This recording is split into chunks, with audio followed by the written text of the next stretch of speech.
सभी YouTube family को राधे राधे, जय श्री कृष्ण। लड्डू गोपाल और दिल भाषा पे एक गजानन भगवान को भजन गाया जाते हैं। अच्छा लगे तो लाइक करना, कमेंट करना, शेयर करना।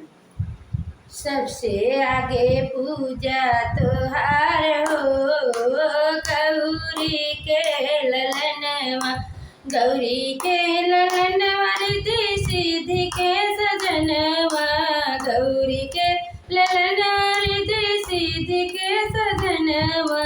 सबसे पहले पूजा तोहार हो गौरी के ललनवा, सबसे पहले पूजा तोहार हो गौरी के ललनवा।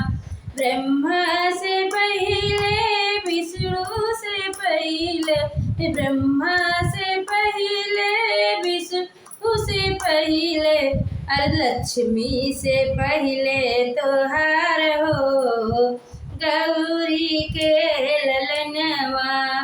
ब्रह्माणी से पहले तोहार हो गौरी के ललनवा, गौरी के ललनवा रिद्धि सिद्धि के सजनवा, गौरी के ललनवा रिद्धि सिद्धि के सजनवा।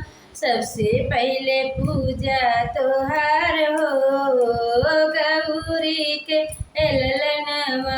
राम से पहले लक्ष्मण से पहले, राम से पहले लक्ष्मण से पहले, सीता से पहले तोहार हो गौरी के ललनवा, सीता से पहले तोहार हो गौरी के ललनवा, गौरी के ललनवा रिद्धि सिद्धि के सजनवा। सबसे पहले पूजा तोहार हो गौरी के ललनवा।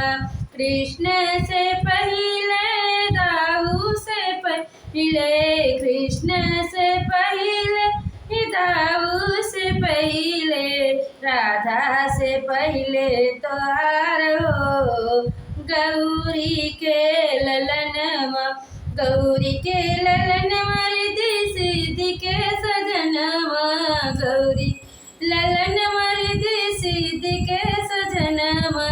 सबसे पहले पूजा तोहार हो गौरी के ललनवा, सबसे पहले पूजा तोहार हो गौरी के ललनवा।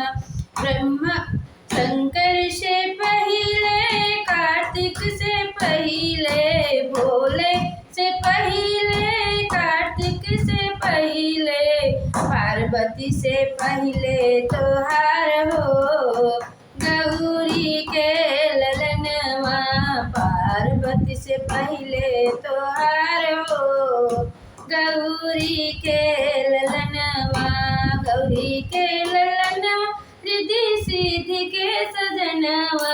सबसे पहले पूजा तोहार हो गौरी के ललनवा।